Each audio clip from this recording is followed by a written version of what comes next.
אני רואה איך הראש שלכם משתלט על המדינה כמו דיקטטור. ואני כבר נשברתי פיזית ונשברתי מנטלית. אני שמעתי שלפני 3 שבועות החמאס היה מוכן לשחרר אותי, ואתם סירבתם והשארתם אותי פה.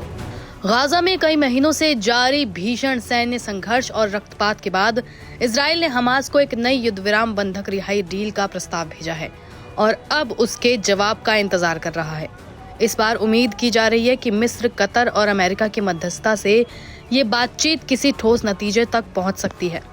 Israeli अखबार के मुताबिक हमास का प्रतिनिधिमंडल हाल ही में काहिरा पहुंचा है, जहां मध्यस्थ देश जनवरी में हुई डील के दूसरे चरण की संभावनाएं तलाश रहे हैं। इसमें स्थायी युद्ध विराम और हमास के असैनिकीकरण की शर्त शामिल है, जिसे मिस्र की निगरानी में लागू किया जाएगा। रिपोर्ट्स के मुताबिक हमास ने उम्मीदें कम रखी हैं, लेकिन उसे लगता है कि मई के मध्य से पहले एक सहमति बन सकती है, क्योंकि अमेरिकी राष्ट्रपति डोनाल्ड ट्रंप उस समय सऊदी अरब, यूएई और कतर की यात्रा पर होंगे। एक न्यूज वेबसाइट के मुताबिक इजराइल ने हमास से 9 से 10 जीवित बंधकों की रिहाई मांगी है, जिनमें अमेरिकी इजरायली नागरिक एडन अलेक्जेंडर भी शामिल है। अमेरिका ने कथित तौर पर हमास को ये आश्वासन दिया है कि अगर वो 8 से ज्यादा बंधकों को रिहा करता है तो वो सुनिश्चित करेगा कि इजराइल स्थायी युद्ध विराम की वार्ता में भाग ले। टाइम्स ऑफ इजराइल के अनुसार प्रधानमंत्री बेंजामिन नेतन्याहू भी वॉशिंगटन में राष्ट्रपति डोनाल्ड ट्रंप से मिलने के बाद कुछ नरमी बरत रहे हैं। इजराइल चाहता है कि 45 दिन के युद्ध विराम की शुरुआत 2 हफ्तों में ही बंधकों की रिहाई हो जाए।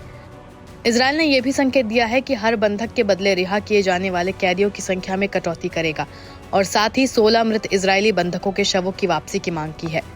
स्थायी युद्ध विराम को लेकर इजराइल ने कहा है कि अगर युद्ध विराम लागू होता है तो स्थायी शांति समझौते के लिए बातचीत करने को तैयार है, लेकिन तब तक नहीं जब तक हमास की सैन्य ताकत पूरी तरह खत्म नहीं हो जाती। नेतन्याहू की ये नीति उनके कट्टरपंथी गठबंधन सहयोगियों के दबाव में भी है।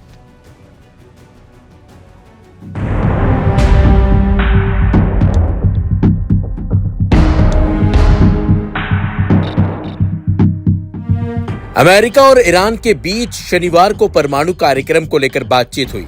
यह बातचीत ओमान के मस्कट शहर के बाहरी इलाके में आयोजित की गई थी, जिसमें डोनाल्ड ट्रंप की तरफ से अमेरिका के विशेष दूत स्टीव विटकॉफ और ईरान के विदेश मंत्री अब्बास आराकची ने भाग लिया।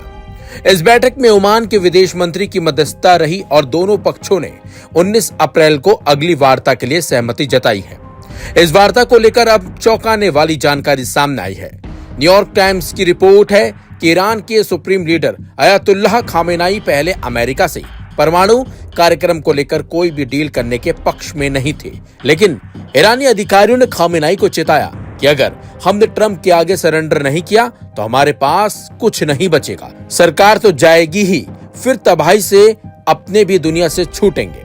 रिपोर्ट में कहा गया कि ईरानी संसद और न्यायपालिका के प्रमुखों ने खामेनाई से आग्रह किया है कि यदि अमेरिका और इजराइल द्वारा सैन्य कार्रवाई रोकनी है तो वार्ता जरूरी है। साथ ही उन्होंने बताया कि अगर वार्ता ना हुई या असफल रही तो नेतांज और फोर्दो जैसे परमाणु ठिकानों पर हमला होगा।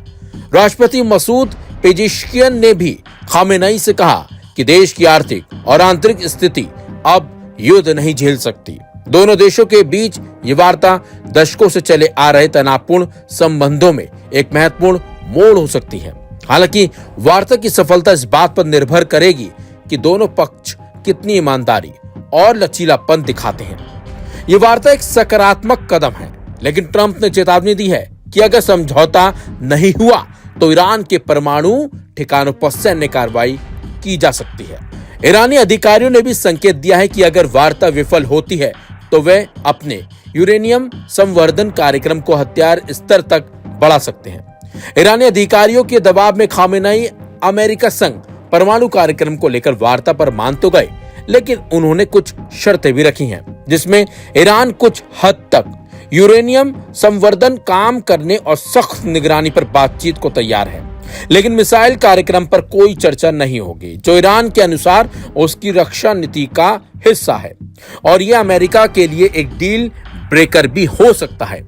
ईरान अपने क्षेत्रीय नीति के साथ हमास, हिजबुल्ला और हूती जैसे समूहों के समर्थन पर चर्चा के लिए खुला है। उधर राष्ट्रपति डोनाल्ड ट्रंप ने धमकी दी है कि अगर कोई समझौता नहीं हुआ तो ईरान को बहुत बुरा दिन देखना पड़ सकता है। अमेरिका ईरान को परमाणु हथियार हासिल करने से रोकने के लिए प्रतिबद्ध है।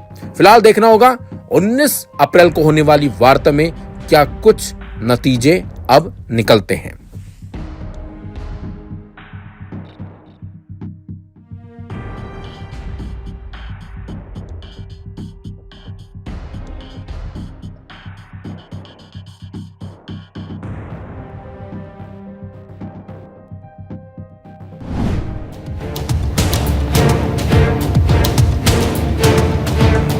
अमेरिकी राष्ट्रपति डोनाल्ड ट्रंप ईरान से बातचीत करने के लिए ओमान पहुंचे तो वैसे ही अमेरिका के शीर्ष अरब सहयोगी ने अपना पाला ही बदल लिया और वो सीधे इजराइल के विरोध में आ गया। यहां तक कि अमेरिका के सबसे बड़े अरब साझेदार ने घोषणा करके इजराइल को भी चौंका दिया। और तो और अमेरिका के अरब सहयोगी ने ईरान पर ट्रंप की नीति पर बड़ा प्रहार भी किया है। अमेरिका के अरब सहयोगी ईरान के साथ खड़े हैं। हालांकि ट्रंप ने धमकी दी है कि अगर समझौता नहीं हुआ तो युद्ध हो सकता है। दरअसल सऊदी अरब ने 11 अप्रैल को कहा कि इजराइल पर अधिकतम दबाव डाला जाना चाहिए। दिलचस्प बात तो यह है कि अधिकतम दबाव का वो अर्थ निकाला जा रहा है जिसका इस्तेमाल ट्रंप ईरानी नीति के लिए करते हैं। सऊदी अरब ने गाजा में सहायता भेजने के लिए इजराइल पर अधिकतम दबाव बनाने की मांग भी की है। सऊदी विदेश मंत्री ने कहा कि सहायता प्रवेश को युद्ध विराम से नहीं जोड़ा जाना चाहिए। गाजा युद्ध विराम पर अरब इस्लामिक मंत्री स्तरीय बैठक के बाद सऊदी के विदेश मंत्री ने बात की। फरहान ने विश्व से इजराइल पर मानवीय सहायता पहुंचाने के लिए दबाव डालने का आग्रह भी किया है। आपको बता दें 2 मार्च से इजराइल ने गाजा क्रॉसिंग बंद कर दी है और जरूरी वस्तुओं को अवरुद्ध कर दिया है, जबकि इजराइल का कहना है कि हमास सहायता का फायदा उठाता है और समूह को रोकने के लिए नाकाबंदी की जरूरत है और ये रोक हमास द्वारा युद्ध विराम को आगे बढ़ाने और ज्यादा बंधकों को मुक्त करने से इनकार करने के बाद लगाई गई है। जबकि सऊदी अरब के विदेश मंत्री फैसल बिन फरहान का कहना है कि हमें तुरंत युद्ध विराम पर वापस लौटना होगा और ये टिकाऊ होना चाहिए और गाजा के लोगों की पीड़ा को दूर करने का एक रास्ता होना चाहिए और इसे फिलिस्तीनी राज्य की स्थापना के माध्यम से फिलिस्तीनी मुद्दे के लिए अंतिम राजनीतिक समाधान का रास्ता खोलना होगा। मैं इस बात पर भी जोर देना चाहता हूं कि इसे किसी भी तरह से गाजा में मानवीय सहायता की पहुंच को युद्ध विराम से नहीं जोड़ना चाहिए। ये पूरी तरह से अंतर्राष्ट्रीय कानून के सभी सिद्धांतों का खंडन करता है और मानवीय सहायता गाजा में नागरिकों तक पहुंचनी चाहिए और उन्हें इससे वंचित नहीं किया जाना चाहिए और इसे युद्ध के उपकरण के रूप में मानवीय सहायता का उपयोग करने के रूप में माना जाता है। इसके साथ साथ फरहान ने फिलिस्तीनियों के विस्थापन के किसी भी प्रस्ताव की निंदा की है। सऊदी अरब के बयान में इजरायली नाकेबंदी की ईरान की निंदा की प्रतिध्वनि भी सुनाई दी है, लेकिन जिस तरीके से सऊदी अरब ने ईरान का समर्थन किया है उससे कहीं न कहीं अमेरिका के साथ साथ इजराइल को बड़ा झटका लगा जरूर होगा। लेकिन अब देखना होगा कि सऊदी अरब के इस पाला पलटी से अमेरिका अब किस तरीके का बयान जारी करता है और इस पर ट्रंप का क्या रिएक्शन होगा, ये भी एक देखने वाली बात होगी।